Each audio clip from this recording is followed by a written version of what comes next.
ብዙዎቻችን ሽሮን የምንወደው በጣዕሙ ወይም አማራጭ ስናጣ የምንበላው የድሆች ስጋ አድርገን ሊሆን ይችላል። ነገር ግን ሳይንሱ የሚለው ሌላ ነው።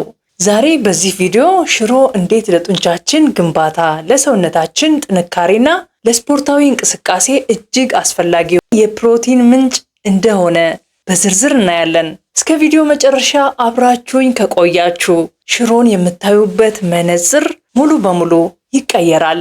ፕሮቲን ለጡንቻ ግንባታ ወሳኝ መሆኑን ሁላችንም እናውቃለን። ነገር ግን እንደ ሳይንሱ ስንመለከተው ፕሮቲን እንደ አንድ ትልቅ ሰንሰለት ነው። ይህ ሰንሰለት ደግሞ አሚኖ አሲድ ከሚባሉ ጥቃቅን ክፍሎች የተገነባ ነው። ሽሮ የምናዘጋጅበት ሽምብራ ደግሞ ለጡንቻ ግንባታ ወሳኝ የሆኑትን ብራንችድ ቼን አሚኖ አሲድ የያዘ ድንቅ ምግብ ነው።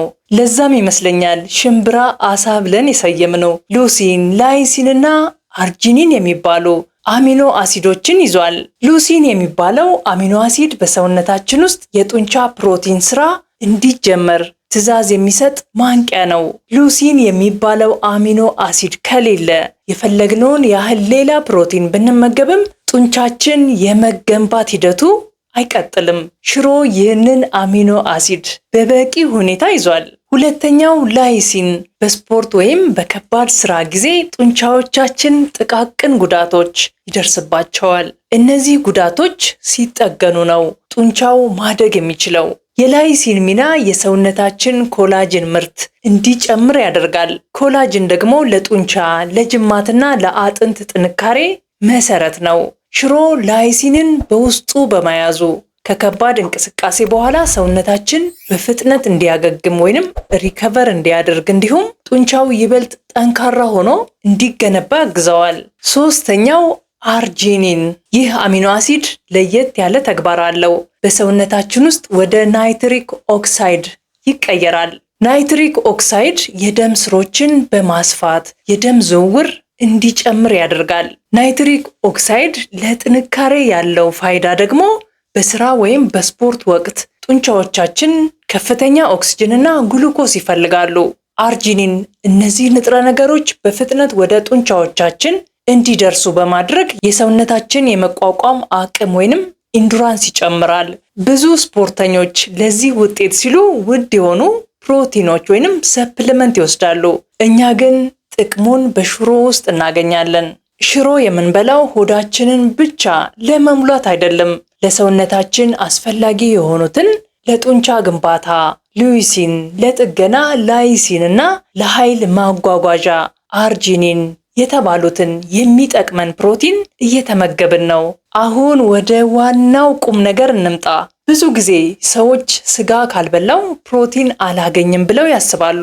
ነገር ግን በስነ ምግብ ሳይንስ ውስጥ ፕሮቲን ኮምፕሊሜንቴሽን የሚባል እጅግ አስገራሚ ህግ አለ። የሽሮና የእንጀራ ጥምረት የዚህ ህግ ምርጥ ማሳያ ናቸው። አንደኛው የተጓደለውን አሚኖ አሲድ ለማሟላት ይጠቅማል። ሽምብራ ለጡንቻ ግንባታ የሚሆኑ ብዙ አሚኖ አሲዶችን ይዟል። ነገር ግን አንድ ትልቅ ጉድለት አለበት። ሜታዮኒን የሚባለው አስፈላጊ አሚኖ አሲድ በሽምብራ ውስጥ በጣም አነስተኛ ነው። በስነ ምግብ ይህን ሊሚትድ አሚኖ አሲድ ይባላል። ምክንያቱም ይህ አሚኖ አሲድ ከሌለ ሰውነታችን ሌሎቹን ፕሮቲኖች በሙሉ አቅማቸው መጠቀም አይችልም። ሁለተኛ ጤፍ የጎደለውን መሙያ በመሆን ያገለግላል። እዚህ ጋር ነው ተአምሩ የሚፈጠረው። እንጀራ የሚጋገርበት ጤፍ ወይንም የሚዘጋጅበት ጤፍ በሽምብራ ውስጥ ዝቅተኛ የሆነውን ሜታዮኒን የተባለ አሚኖ አሲድ በከፍተኛ መጠን ይዟል። ሽሮና እንጀራ አንድ ላይ ስንመገብ ጤፍ ከሽሮ የጎደለውን ያሟላል። ሽሮ ደግሞ ለጤፍ የጎደለውን ሊያሲን የተባለውን ይሰጣል። ሶስተኛው እንጀራ በሽሮ ወጥ መብላታችን ሙሉ ፕሮቲን ወይንም ኮምፕሌት ፕሮቲን እንድናገኝ ይጠቅማል። ከስጋ ጋር የሚስተካከል አቅም ያገኛል።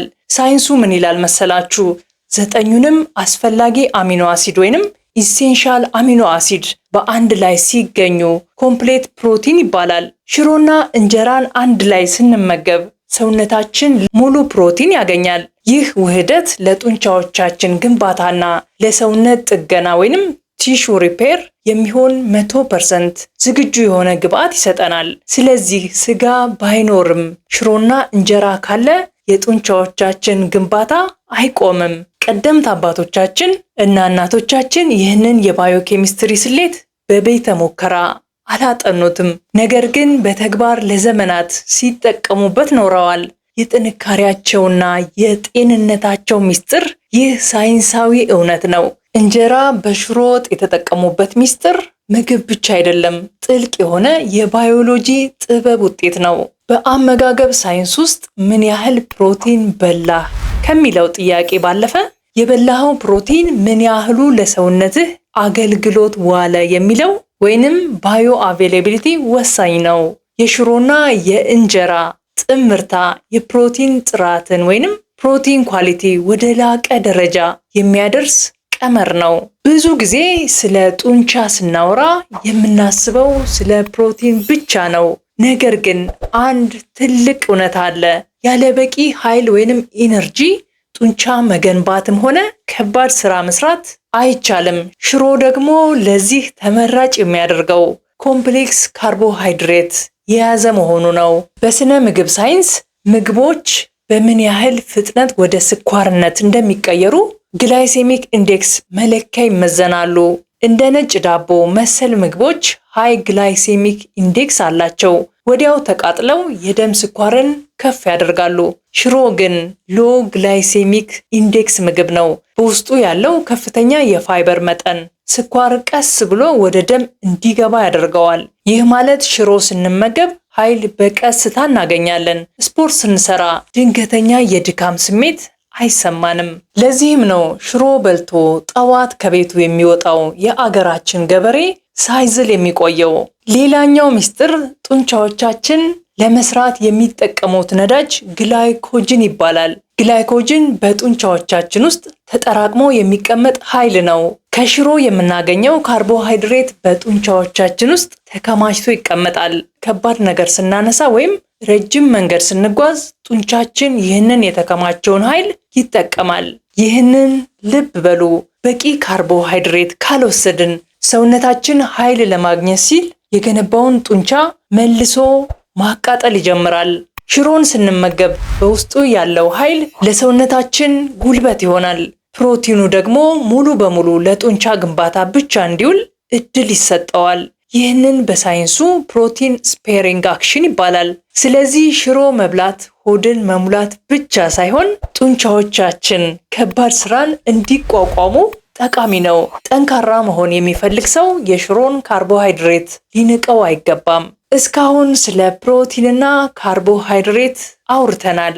አሁን ደግሞ ሽሮን እንደ ሱፐር ፉድ ወይንም እንደ ልዕለ ምግብ የሚያስቆጥሩትን ማዕድናትና ቅመሞች እንይ። አንደኛው ማግኒዥየም ነው። ማግኒዥየም ለጡንቻዎቻችን እጅግ አስፈላጊ ነው።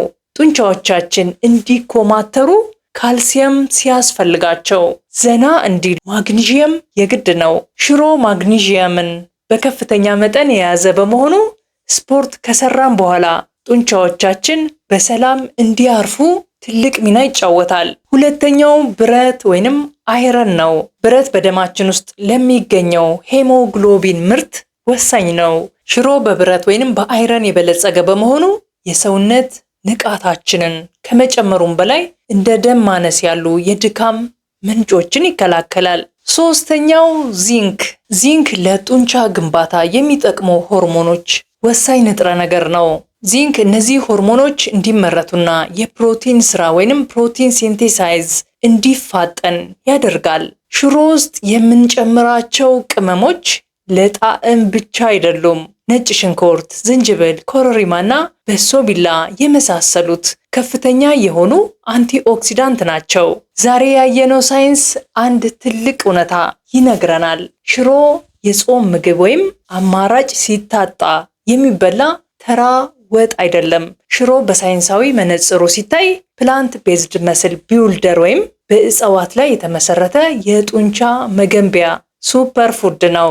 ሽሮአችን ይበልጥ ለጤናችን እንዲስማማ ጥቂት ነገሮችን እናካት። ከተቻለ ጤናማ በሆነ ኦሊቭ ኦይል ወይም ጥራት ባለው የተነጠረ ቅቤ አዘጋጁት። ይህ በሽሮ ውስጥ ያሉትን ፋት ሶሉብል ቫይታሚኖች ሰውነታችን እንዲያሰርገው ይረዳዋል። ከሽሮ ጋር ሰላጣ፣ ቲማቲም፣ አካቱበት። በውስጣቸው ያለው ቫይታሚን ሲ በሽሮ ውስጥ ያለው ብረት ወይንም አይረን ይበልጥ እንዲሰርግ ያደርጋል። ስለዚህ ከዛሬ ጀምሮ ሽሮን በምታዩበት ጊዜ ለጡንቻዎቻችን የሚሆን ፕሮቲን፣ ለጥንካሬያችን የሚሆን ዘላቂ ኃይልና ለጤናችን የሚሆን የተፈጥሮ ማዕድን እያገኘን እንደሆነ አስቡ።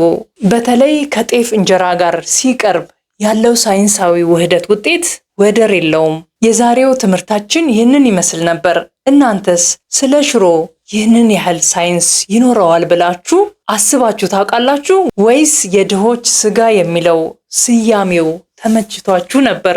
አስተያየታችሁንና ልምዳችሁን ኮሜንት ላይ እንድታጋሩኝ እፈልጋለሁ። ይህ ቪዲዮ ጠቃሚ ሆኖ ካገኛችሁት ላይክ በማድረግ ለሌሎች እንዲደርስ አድርጉ። ለወዳጅ ዘመዶ ሼር አድርጉላቸው።